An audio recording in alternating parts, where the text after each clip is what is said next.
Komisi Independen Pemilihan Aceh Singkil melakukan pemusnahan terhadap 368 lembar surat suara Pilkada Serentak 2024 yang rusak dan lebih. Pemusnahan dilakukan dengan cara membakar surat suara tersebut di halaman kantor KIP Aceh Singkil.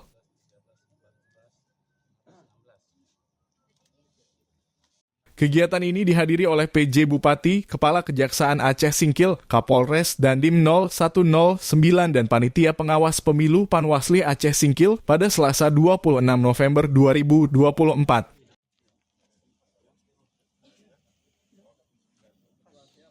Ketua KIP Aceh Singkil M. Nasir menjelaskan bahwa surat suara yang dimusnahkan terdiri dari 130 lembar untuk pemilihan gubernur dan wakil gubernur serta 238 lembar untuk pemilihan bupati dan wakil bupati. Pemusnahan surat suara yang rusak dan lebih dilakukan sebagai langkah untuk memastikan tidak ada surat suara yang tercecer atau disalahgunakan.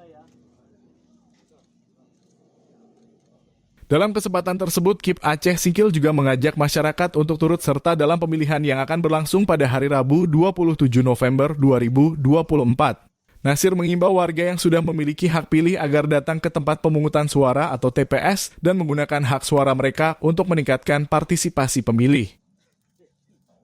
Dan surat suara yang dimusnahkan tadi, kalau yang gubernur berjumlah 130 lembar dan surat suara bupati berjumlah 238 lembar.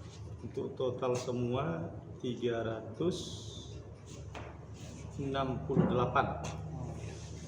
lembar.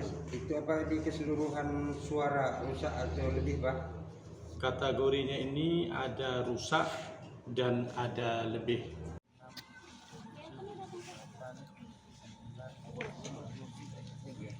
Dari Aceh Singkil, Fandi Perdana melaporkan.